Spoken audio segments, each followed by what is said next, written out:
현재 시간 3시 15분 지나가고 있습니다. 라스트 빅딜 함께 하시죠.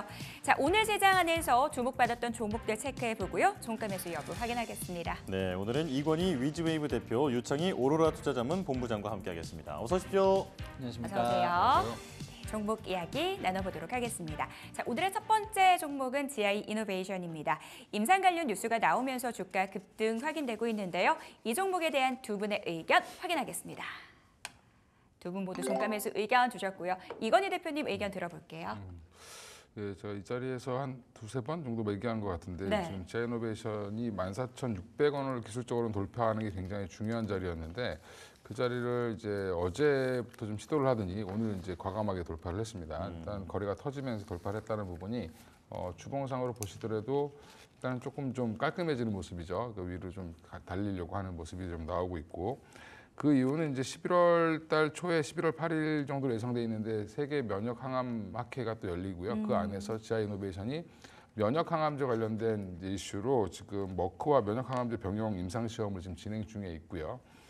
이것도 제안은 이제 머크가 먼저 한 거기 때문에 일단 이게 나중에 기술 수출이 될 가능성도 높다라고 지금 업계에서 보고 있고, 또 하나 지금 유한양행에 이제 기술 이전한 것도 있는데 이게 알레르기 치료제입니다. 그것도 마찬가지로 알레르기도 면역과 관련이 돼 있죠. 그래서 알러지 치료제 관련돼서도 지금 기술 이전이 되고 지금 같이 공동 진행을 하고 있기 때문에 향후의 성과도 좀 나올 가능성이 높다라고 보고 있습니다. 그래서 GI 이노베이션 지금 시가총액 좀 작은 종목이죠. 이제 한 6천억 원 정도 돌파했는데 최근 워낙 조단위로 움직이는 종목들 중심으로 좀 강한 흐름을 이어갔는데 충분히 1조 클럽에 가입할 수 있는 종목이다라고 개인적으로 생각하고 있고요. 네. 그래서 지금 GI 이노베이션 조금 주목을 해보시면 지금 상장 이후에 신고가를 이제 경신했기 때문에 오히려 지금 이런 종목들이 조금 더 빨리 올라갈 가능성이 높다라고 말씀드리겠습니다. 예, GI 이노베이션 기술적인 흐름도 좋고 향후 성과 가능성도 매우 높다. 그리고 1조 클럽에도 들어갈 수 있을 것으로 개인적으로는 보고 계시다. 이렇게 말씀 들어봤습니다. 자, 다음은 스페코인데요. 자, 지금 방산주가 계속해서 주목받고 있는데, 자, 스페코 이 종목에 대한 두 분의 의견 바로 들어보겠습니다. 두 분 다 X 의견을 주셨네요. 자, 이번엔 유창희 본부장님부터 들어볼게요. 네, 오늘 스페코하고 일부 방산주들이 조금은 힘을 좀 내고 있는 게 중동 지정학 리스크 확대에 대한 우려감들이 좀 있는 것이죠. 지금 아침에 나온 뉴스 보면 헤즈볼라가 이스라엘 쪽에 드론 공격을 하면서 한 70여 명이 좀 사상을 했다. 그러니까 좀 피해를 입었다라는 뉴스가 나왔고, 지금 이스라엘은 사실은 이제 지난 주말에 이란을 좀 공격하지 않을까라는 우려감들이 좀 있었습니다만은 일단 공격을 하지 않았습니다. 근데 어쨌든 이번에 공격을 받았기 때문에 조금은 그 반발 보복을 좀 강하게 할 수 있지 않을까 생각을 좀 하고 있어요. 그래서 이런 부분들이 지정학 리스크, 중동 관련된 리스크가 계속해서 좀 확대될 가능성이 높다라고 평가가 되다 보니까 뭐 스페코라든지 뭐 슈니드라든지 약간 중소형주들이 좀 반응을 하고 있습니다.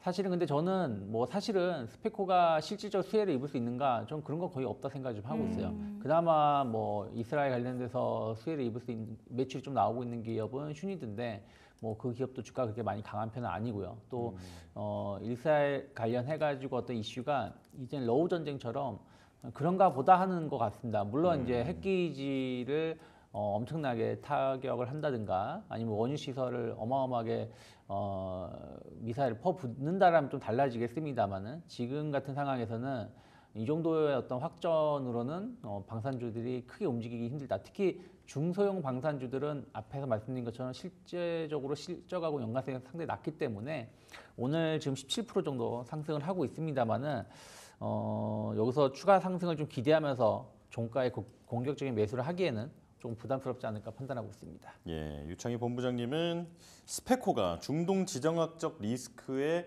어떤 수혜를 받을 수 있을까? 별로 그럴 일은 없다고 본다 말씀을 해주셨고요. 자, 이건희 대표님께서도 의견 들려주실까요?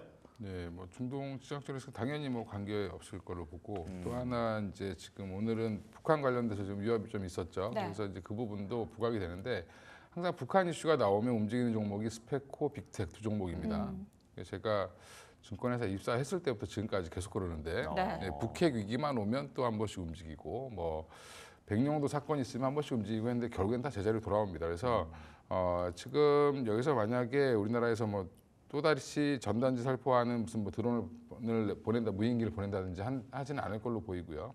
그렇게 된다라고 했을 때 문제가 이제 되겠지만 만약에 국시전이 발생하면 일시적으로 더 올라갈 수는 있겠지만 그럴 가능성은 좀 없지 않겠나라고 개인적으로 이제 바람이 있고요.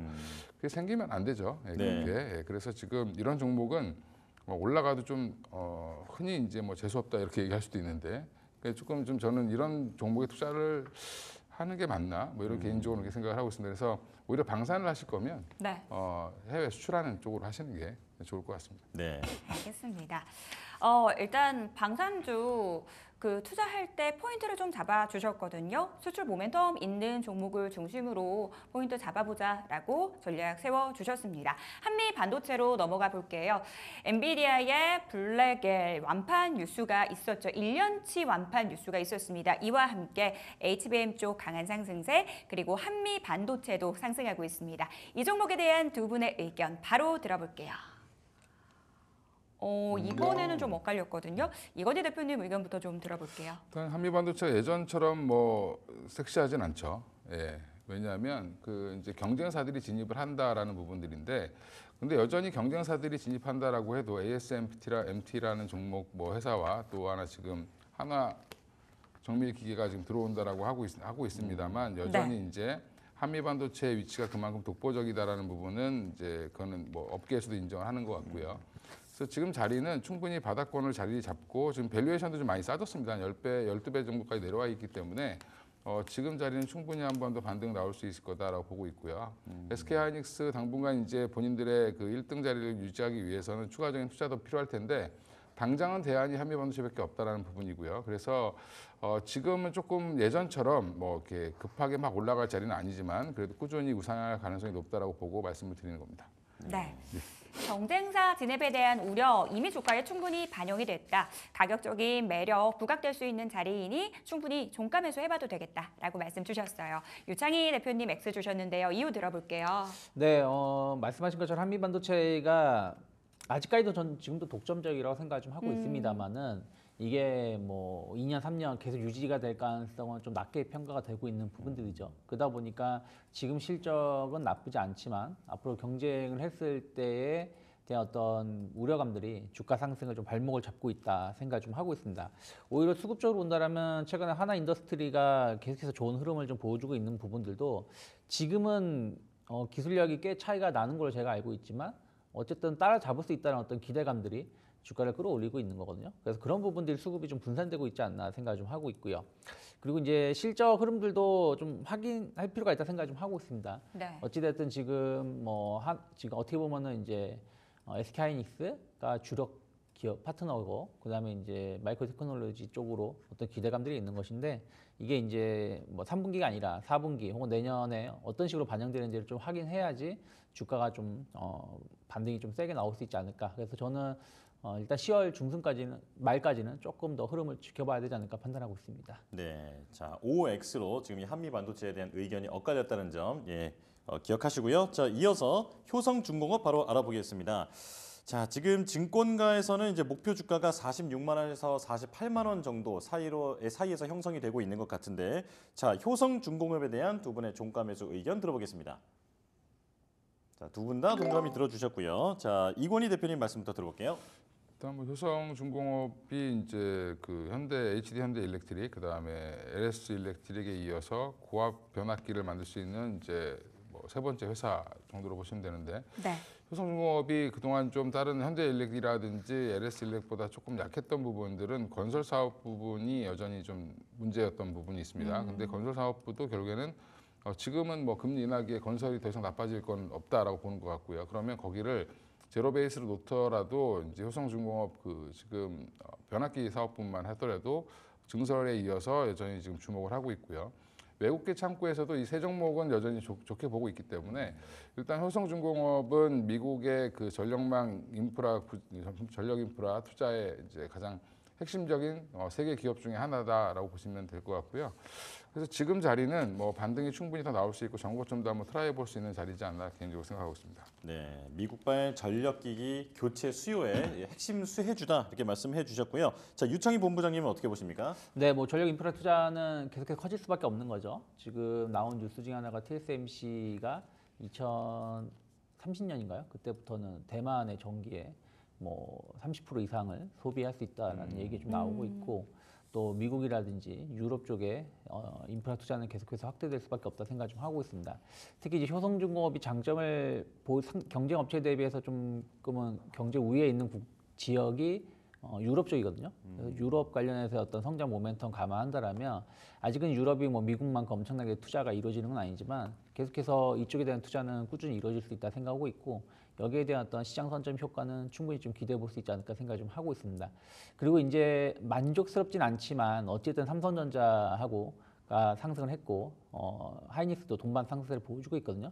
오히려 이제 2차 전지가 조금 이제 쉬어가는 모습, 그러면서 네. 반도체 쪽으로 해서 수급이 좀 들어오는 부분들이라면 전력 인프라 쪽은 또 동반해서 상승을 좀 더 이어갈 수 있지 않을까 생각을 좀 하고 있습니다. 그래서 변압기라든지 이런 부분들 관련해서 상당히 강점을 가지고 있는 효성중공업도 오늘 6% 상승하고 있지만 뭐 지난 그 5월달 고점 때까지는 충분히 추가적인 상승 가능성을 좀 열어놓을 수 있지 않을까 판단을 좀 하고 있습니다. 네.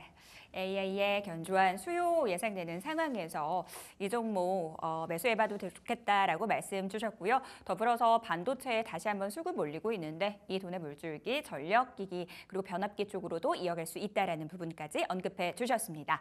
자, 삼양식품으로 넘어가 보도록 할게요. 올 여름에 정말 뜨거운 흐름을 보였던 종목인데요. 다시금 갈 수 있을지 궁금해집니다. 삼양식품에 대한 두 분의 의견 들어볼게요. 두 분 모두 또 종가 매수 의견 주셨습니다. 이건희 대표님 의견 들어볼까요? 일단 뭐 3분기 실적 좋을 걸로 보이고요. 일단 지금 가이던스상으로는 한 839억까지 내려와 있기 때문에 전분기에 이제 895억을 했습니다. 그러면 조금 이제 전분기보다는 좀 떨어질 걸로 예측을 하고 있는데 만약에 전분기 수준 비슷하게 아니면 그 이상 나온다라고 하면 생각보다 주가는 더 탄력적으로 움직일 가능성이 높고요. 그래서 지금 3분기 실적 확인 후에 아마 그동안 좀 조정을 받았던 부분들이 서서히 올라오고 있는데 기술적으로도 지금 뭐 일단 뭐 지금 차트가 정배열 구간으로 들어가려고 하고 있고 61선 돌파를 했기 때문에 지금 자리는 이제 정고점을 이제 향해서 가고 있는 그 길목이다라고 좀 보고 있습니다. 그래서 지금 여전히 글로벌 판매도 여전히 양호하고 있고 그다음에 이런 종목들이 보면 소비재 관련된 종목들이 실적을 확인하고 올리는 그런 형태를 많이 보여주는데 지금 생각보다 뭐 반도체를 사야 되냐 바이오를 사야 되냐 뭐 굉장히 많은 종목들이 있는데 네. 그나마 좀 안정적으로 살 수 있는 소비재가 삼양식품이지 않겠나 개인적으로 그렇게 생각하고 있습니다. 네, 어닝 시즌이 본격화되면서 실적주에 대한 관심 높아지고 있는데요. 3분기 실적 잘 나올 것이다라고 말씀 주셨어요. 유창희 대표님께서 추가적인 코멘트 간단하게 주실 말씀 있으실까요? 네, 뭐 어쨌든 3분기 실적에 대한 기대감들, 특히 수출 관련해서 삼양식품이 대부분의 라면 한 60%, 70%를 삼양식품 수출하고 있기 때문에 여기에 대한 어떤 매력도는 더 높게 평가될 수 있다 생각하고 있고 또 배당이라는 거죠. 배당에 대한 어떤 기대감들 감안한다라면 충분히 지금 주가는 기간 조정이 한 4개월, 5개월 잘 되고 있는 자리이기 때문에 3분기 실적에 대한 기대감, 추가적인 상승 가능성 열어놔야 되지 않을까 판단하고 있습니다.